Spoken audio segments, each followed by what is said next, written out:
Ensuite, je déclare grid. Alors ça, c'est une valeur qui est assez magique. Si je redimensionne, regarde ce qui se passe, c'est complètement dynamique. En fonction de la taille de l'écran, je vais avoir quelque chose qui est très fluide au niveau du nombre de colonnes.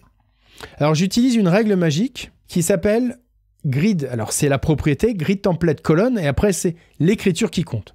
Donc là je vais zoomer pour te montrer. Repeat, donc je dis de se répéter. Autofill, il va remplir automatiquement l'espace et je lui donne un minimum et un maximum. 18 rem et 1 fr. Tu vas me dire, mais comment on change le nombre de colonnes? Eh bien c'est simple, il suffit d'ajuster la première valeur. Regarde, je te montre ce que ça donne. Tu vois, si j'augmente ma valeur, je bascule sur 2. Si je réduis, je bascule sur 4, sur 5. Et tu vas voir que, regarde, c'est complètement dynamique. En fonction de la taille d'écran, ça s'ajuste automatiquement. Alors, si tu as déjà utilisé Bootstrap ou des frameworks de ce type, tu vas voir que, en tout cas, avant Grid Layout, c'était une tartine de code pour arriver à ce résultat. Là, j'ai juste une ligne de code, j'ai aucune media query et ça s'applique automatiquement. Pour accéder à des ressources uniques que j'utilise dans mes vidéos, clique sur le premier lien ci-dessous et inscris-toi. Salut, je suis Grégoire Noyel, créateur de la première formation vidéo intégrale en français sur le full site editing ou éditeur de site. Aujourd'hui, j'ai décidé de partager avec toi certains de ces contenus. Allez, c'est parti.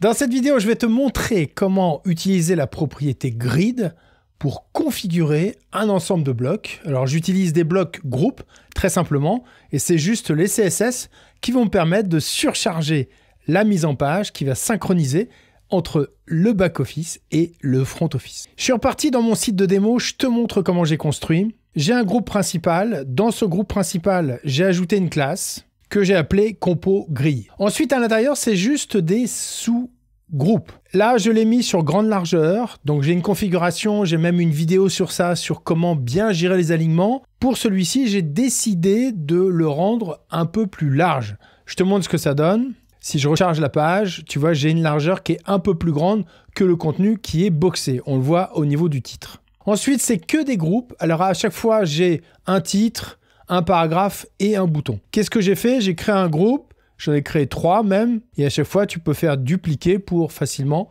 te créer des éléments multiples. Ensuite, ce qui est important, c'est que dans le fichier theme.json, j'ai créé des bibliothèques que je vais utiliser dans mes CSS. Pourquoi j'insiste sur ça? Parce que ça me permet d'avoir un système qui est un peu hybride.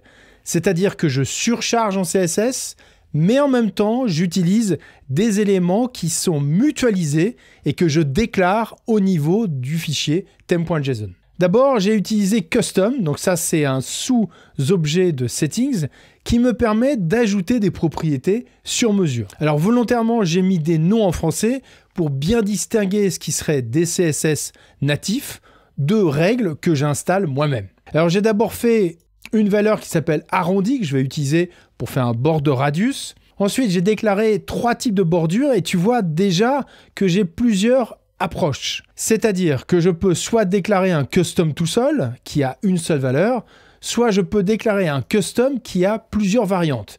Ici, dans bordure, j'ai grande, moyenne et petite. À chaque fois, je mets des valeurs en rem. J'ai aussi déclaré gouttière, grande, moyenne, petite, que je vais utiliser dans Grid pour créer ce qu'on appelle des gouttières.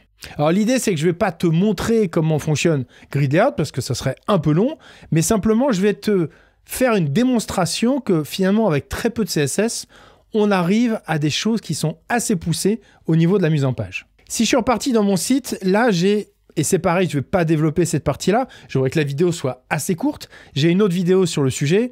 J'ai synchronisé le CSS directement depuis mon thème dans l'inspecteur, soit de Chrome, soit de Brave que j'utilise. Dans les deux cas, c'est Chromium derrière. Et donc, tu vois qu'il y a un point vert. Et quand je fais un changement ici, si j'enlevais ça, et les margins reviennent. Hein, c'est instantané.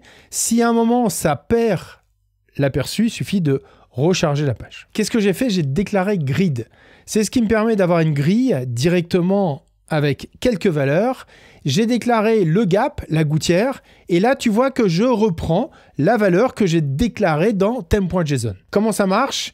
J'ai une variable qui est générée automatiquement par un thème qui repose sur des blocs. Donc j'ai WP, ça commence toujours par 2 tirets, WP custom et le nom de ma propriété. Si je te remontre dans le code, tu vois bien que je suis dans custom et j'ai pris gouttière et moyenne. Et on le retrouve ici.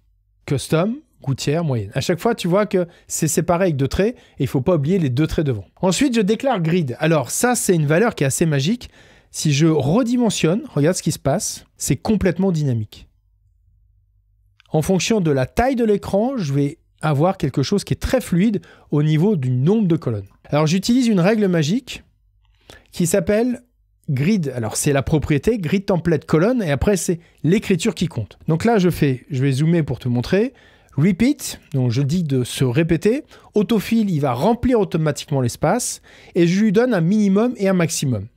18 rem et 1 fr. Tu vas me dire, mais comment on change le nombre de colonnes? Eh bien c'est simple, il suffit d'ajuster la première valeur. Regarde, je te montre ce que ça donne. Tu vois, si j'augmente ma valeur, je bascule sur 2. Si je réduis, je bascule sur 4, sur 5. Et tu vas voir que, regarde, c'est complètement dynamique. En fonction de la taille d'écran, ça s'ajuste automatiquement. Alors, si tu as déjà utilisé Bootstrap ou des frameworks de ce type, tu vas voir que, en tout cas, avant Grid Layout, c'était une tartine de code pour arriver à ce résultat. Là, j'ai juste une ligne de code, j'ai aucune media query et ça s'applique automatiquement. Ensuite, dans la même logique, si je reprends et si j'inspecte, à chaque fois, tu vois que j'ai déclaré ma classe qui se trouve ici, compo grille. Pour les blocs internes, je n'ai pas mis de classe puisque je prends l'enfant direct. Donc, je prends compo grille et directement WP bloc groupe. Alors, si je voulais être plus précis dans la source, il faudrait que je dise que c'est l'enfant direct, et c'est le cas. Comme ça ne s'appliquerait pas à un élément qui serait dans un bloc plus tard. Donc là, je suis sûr que ça s'applique à l'enfant direct. Ensuite, il y a toujours une margin qui est là par défaut. Donc, je la remets à 0. Pourquoi? Parce que la marge, c'est pas vraiment une marge d'ailleurs, mais l'espacement entre les blocs, je vais l'effectuer avec grid gap, qui correspond à la gouttière. Donc, j'ai plus besoin du margin, donc je la remets à 0. Ça, c'est important si tu utilises à un moment une grille. Ensuite, tu vois qu'à chaque fois, pour chaque élément, j'utilise la bordure avec, en plus, des variables. Donc là, je reprends mes valeurs sur mesure. WP custom bordure petite. Si je te remonte dans le code, bordure petite. Ensuite, j'ai solide, donc le style, mais j'aurais pu le mettre aussi en propriété sur mesure. Et je reprends une valeur que j'ai déclarée dans ma palette de couleurs. Ensuite, pour border radius, je reprends aussi une valeur sur mesure, WP custom arrondi. Si je te remonte le code, tu vois que là, j'ai pas de sous-paramètre, j'ai un seul paramètre. Et puis le dernier, le padding, je reprends une bibliothèque que j'ai intégrée dans theme.json, et là, c'est un petit peu différent. Je suis pas dans le custom, je suis dans les presets, et dans le preset qui s'appelle spacing. Donc, je suis dans l'objet settings, on a color, custom, layout et spacing. Donc, spacing size, donc j'ai normal, donc c'est le slug qu'on reprend, moyen ou grand. Et si je le reprends ici, je fais pressing, spacing normal. Alors, ce qui est intéressant avec cela, et j'ai une vidéo dédiée sur le sujet, je la mettrai aussi dans les notes, là, je suis dans des espacements dynamiques. Donc, si je veux appliquer une autre valeur, notamment moyen, donc là, j'ai un spacing qui est dynamique. C'est-à-dire que, regarde, en fonction de la taille d'écran, sans aucune media query, l'espacement va s'ajuster automatiquement. L'intérêt de travailler de cette manière-là, c'est que tu crées quelque chose qui est beaucoup plus cohérent. Si par exemple les spacings, tu les utilises à d'autres endroits dans ton site, eh bien ça va se synchroniser automatiquement. Ça, c'est la première chose. La deuxième chose qui est intéressante, c'est que si à un moment, dans ta bibliothèque, tu fais des ajustements, c'est-à-dire que tu changes ces valeurs, ça va s'appliquer automatiquement en cascade dans tous les éléments dans lesquels tu auras utilisé ces valeurs qui sont synchronisées. Je te fais une petite démo. Si par exemple, à un moment, ma valeur de bordure en petit, je la change, donc je reprends ici, petit, et je veux dire que ça va être énorme, hein, c'est juste pour te montrer. Je décrète que maintenant, ma valeur petite, il faudrait les changer évidemment en respectant la même logique, j'enregistre, et donc là, ça se met à jour automatiquement partout.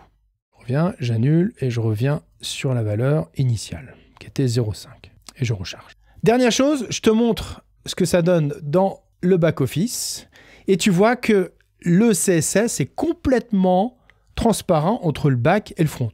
Si je redimensionne ma fenêtre ici, tu vas voir que ça va faire la même chose. Tu vois que ça s'adapte automatiquement. Vraiment, l'énorme progrès qu'on a fait avec les thèmes FSE, c'est qu'on a un CSS qui est complètement transparent entre le back et le front. Alors bien sûr, j'aurais pu aussi, et ça c'est quelque chose que je te recommande, quand tu vois que ta composition est intéressante, dans ces cas-là, tu fais une composition qui est déjà prête et qui te permet de récupérer automatiquement non seulement la mise en page, mais aussi, et c'est ça le plus important, d'avoir la classe qui est déjà installée au niveau du groupe principal.